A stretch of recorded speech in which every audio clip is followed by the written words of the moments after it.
Olá pessoal, esse é o meu segundo vídeo sobre a série Pose. Este aqui é sobre a segunda temporada. Aqui no meu perfil vocês já vão ver o primeiro vídeo, o vídeo sobre a primeira temporada de Pose, que é uma análise muito pessoal que eu faço da série e da minha experiência como espectadora. Trago alguns elementos também para vocês conhecerem um pouquinho mais sobre a cultura do salão, a cultura ballroom, as relações com a cultura brasileira, a cultura norte-americana, população LGBT, população negra brasileira, população, como eles chamam lá, né, afro-americana, people of color, latinos. Olhem os links que eu coloquei no primeiro vídeo, no vídeo da primeira análise, que também no final eu vou fazer a conexão aqui para vocês verem, vai estar indicado. Então aqui eu me propus a falar para vocês minhas impressões, como foi a experiência de assistir a segunda temporada. E não me tocou tanto quanto a primeira no sentido do choque, né? Porque uma coisa foi aquela experiência única da primeira temporada, de se sentir representada, mas sentir que é possível, que outro mundo era possível a partir das experiências ancestrais, das que vieram antes e resistiram em situações muito piores do que nós, em termos de resistência à violência racista, à violência machista, né, LGBTfóbica, todo o contexto, principalmente transfóbico, que é as travestis, mulheres trans, né, a gente está falando do contexto norte-americano, que as mulheres trans periféricas, latinas, de cor, negras, norte-americanas viviam.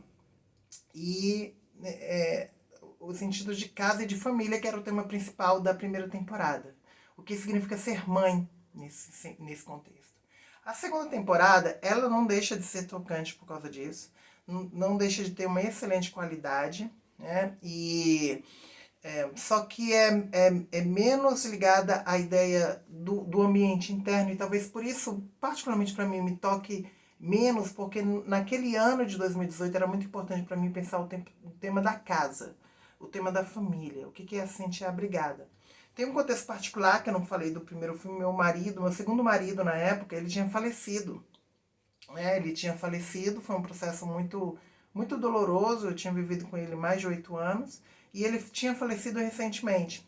Assistir Pose me fortaleceu muito, inclusive nesse período comecei a conhecer o meu, que se tornaria o meu namorado, e que hoje é o meu terceiro marido, né? E nós estamos aqui. Mas foi nesse momento da primeira temporada, então tem demarcações pessoais muito fortes ali, pra mim.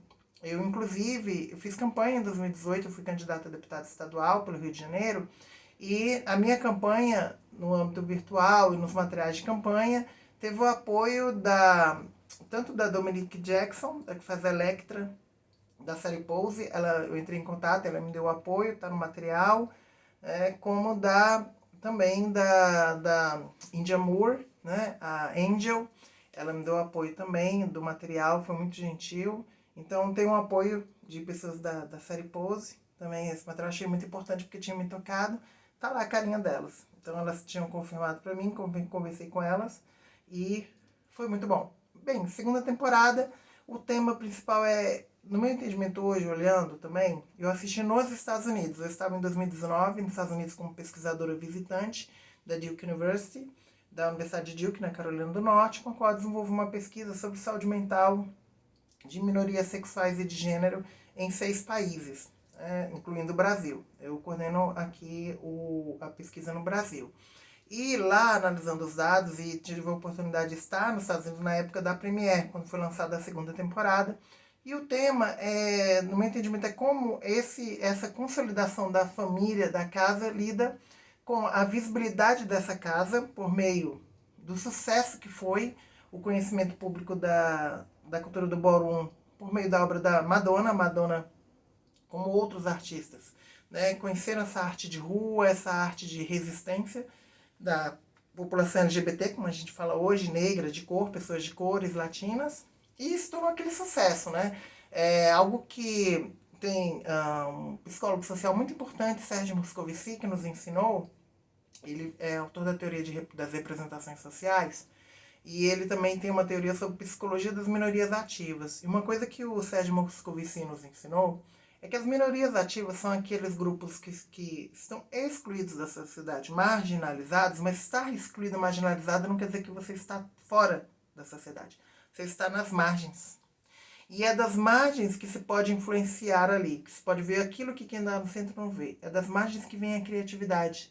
Então, para essa sociedade estagnada na série de poses, que eu falei no primeiro vídeo, o que significa essa pose de uma sociedade racista, machista, LGBTfóbica e que a própria população periferizada, as mulheres periféricas, mulheres afro-americanas, e aqui pensando no Brasil, mulheres negras, indígenas, as mulheres trans, travestis, mulheres lésbicas, bissexuais, todo esse contexto de resistência, principalmente no Brasil a gente tem uma função muito grande do feminismo lésbico, das militantes lésbicas históricas, principalmente negras, como é isso? Né? Essa sociedade que quer se alimentar dos nossos corpos, mas também do que a gente produz culturalmente. O Brasil tem tanto a dizer sobre isso, né? A cultura brasileira é uma cultura negra, fundamentalmente, mas nós ainda lutamos para ter mais do que apenas influência, mas para ter poder, né? E transformar essa sociedade. Então, ela fala desse contexto do lidar com essa visibilidade, que muitas vezes, em geral, não tem retorno para a nossa comunidade, então fala muito sobre hoje também. Visibilidade não quer dizer que nós somos reconhecidas, que as pessoas não nos veem para além de objetos de conhecimento, né? Objetos de estudo. Muitas vezes não nos veem como aquelas que produzem o conhecimento. Quantas vezes as pessoas negras, mulheres trans, travestis, produzem conteúdo, periféricas, lésbicas, né?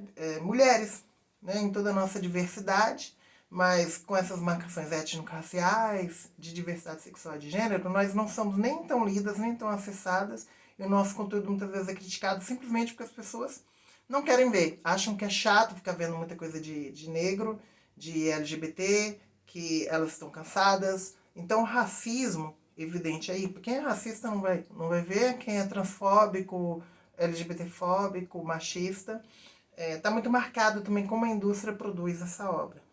E o retorno, né, para a nossa comunidade que construiu esses símbolos. E por outro lado também o tema da HIV/AIDS, como a comunidade teve que resistir por conta própria com relação à epidemia do HIV/AIDS, como o fundamentalismo religioso, naquela época particularmente, ali o contexto norte-americano, principalmente protestante, mas principalmente também da Igreja Católica, como o cristianismo e como os líderes da época trabalhavam com uma lógica de moralização da pandemia do HIV/AIDS e acabavam criando esse estereótipo que muita gente ignorante ainda tem hoje, de acreditar em grupos de risco quando se refere ao HIV/AIDS. Como se houvessem pessoas que, por serem de determinados grupos sociais, teriam mais risco de contraírem HIV/AIDS. Como se a epidemiologia sobre o transtorno, eu falo inclusive como professora da Escola Nacional de Saúde Pública, né, da Fiocruz, como pesquisadora, como uma militante do movimento LGBT já há algumas décadas, que tem um mínimo de informação sobre isso, eu acho que qualquer cidadão do Brasil deveria ter, mas que nós não trabalhamos já há algumas décadas com a ideia de grupo de risco, ela é falaciosa. Nós trabalhamos com a ideia de comportamentos de risco e que certas populações estão mais expostas ao HIV/AIDS em função do preconceito e que acabam mais expostas, por exemplo, quando a gente pensa nas travestis, mulheres trans do Brasil, que são excluídas do mercado de trabalho, muitas vezes excluídas da escola. Nós temos crianças e adolescentes trans expulsos das escolas, apesar da Constituição dizer que a criança e adolescente tem que ficar na escola e ser educada com respeito. Mas, no Brasil, a lei está escrita, não quer dizer que é respeitada. Nós temos aí pessoas, policiais arrastando, tivemos o caso de um policial arrastando uma pessoa na rua. Nós tivemos casos como o da Cláudia, aqui do Rio de Janeiro, que foi arrastada e morreu, por um camburão. Então, mesmo os que deveriam defender a lei, muitas vezes agem dessa forma. A gente vive no Brasil. E como é que a gente questiona isso? Muitas vezes é naturalizado. A gente não pode naturalizar. Tem que questionar essa atitude. Não podemos viver em estado de barbárie. Mas, então, o fato de muitas vezes essa travesti mulher trans ter que estar no trabalho sexual, muitas vezes sem proteção, expõe também a mais risco, né? Aquele tema que a gente já falou aqui no meu canal, né? Da amorosidade, da questão da afeto, está muito presente. Então, quando a gente tem as populações, não é porque a pessoa é LGBT que ela tem mais risco de contrair HIV/AIDS. É porque ela existe num contexto particular que, se não usar preservativo, se não se proteger, se não tomar cuidado, vai ser contaminada de acordo com o comportamento de risco e com o contexto em que se encontra. Tem muitas, não dá para trabalhar tudo aqui os dados de HIV/AIDS, mas é importante, eu estou lembrando isso porque a gente está num momento particular de vida no Brasil. Nós vivemos um contexto em que o HIV/AIDS hoje, estou falando aqui de 2021, e ainda há líderes religiosos e pessoas com influência, desinformadas ou de má fé, que defendem que as pessoas simplesmente estando em relacionamentos heterossexuais, cisgêneros, né, monogâmicos, se protegeriam do HIV/AIDS. E o que a gente vê de fato, de dado hoje, é o HIV/AIDS se feminilizando, nós vemos cada vez mais mulheres e mulheres heterossexuais, cisgêneras e casadas, exatamente essas que falsamente são dito a elas, que num casamento, numa união monogâmica, registrada, regulamentada no campo do religioso, ela estaria protegida. E não está. Não é? Então, por quê? Porque se cria essa falsa ideia de que, dependendo de com quem você se relaciona e com o tipo de relação sexual, se é anal, se é vaginal, se é oral, o que seja, que uma protegeria mais ou menos que a outra. E simplesmente é proteção de forma geral. Então, infelizmente, muitas mães, muitas avós, muitas mulheres estão sendo contaminadas por seus parceiros neste momento, com base nessa visão antiga, inadequada e superada de grupos de risco. E simplesmente por preconceito. Por preconceito, por ignorância. Eu estou falando aqui da proximidade do 1º de dezembro, que foi o dia, que é o Dia Internacional de Luta contra o HIV/AIDS. Então, naquele contexto, voltando à série Pose, utilidade pública que eu falei agora, né? Busca se informar mais. A série Pose fala de como aquela comunidade resistiu, porque não existia ainda política pública. Não existia, e muitas vezes o Estado agia para criminalizar as pessoas. Então tem ações históricas reais. A segunda temporada trabalha com dados, com arquivos, trabalha de forma excelente com imagem de arquivo. Principalmente foi feita no contexto já da pandemia, também aproximando ali do que estava chegando. Na verdade não, a terceira temporada que eu vou falar assim que foi exposta é que ela foi feita no contexto da pandemia. A segunda ainda não era pandemia, tá? É porque a gente nessa coisa da pandemia ainda ficou ela na cabeça. Estou falando em 2021, né?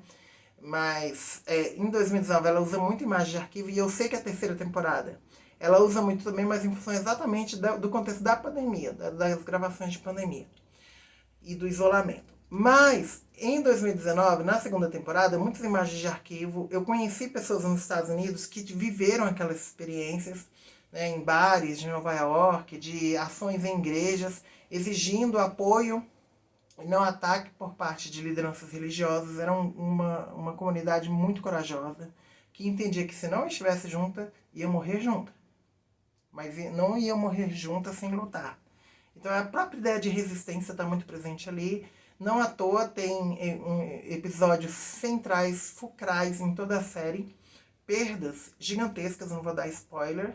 Mas o tema mesmo do extermínio, da violência transfóbica, do assassinato, o tema do feminicídio trans, né, do transfeminicídio, do assassinato da travesti, da mulher trans, ele aparece de forma crua, mas, como tudo que é lindo dessa série, de forma elaborada, para que não seja simplesmente uma denúncia escrachada, violenta, sangue na tela, mas que seja elaborada, para que seja pensada. Por que a sociedade naturaliza que essas mulheres, principalmente mulheres trans travestis, têm que ficar naquela condição de exposição exploradas pela polícia, pelos clientes, sem reconhecimento, sem poderem desenvolver seu negócio, né? Sem poderem ser amadas abertamente, tendo que ser amadas entre quatro paredes e assassinadas. Então a violência está muito presente, como elas, com todo o seu amor, toda a sua generosidade e precisando resistir, porque a vida é pulsante, conseguem resistir. E também marcando a volta por cima, né, de várias personagens, como resistiram, como ela consegue também articular mais com a sociedade de forma geral e sair também, começar a sair do gueto. como lidar com essa herança maldita, nefasta, do estereótipo do corpo trans como falso.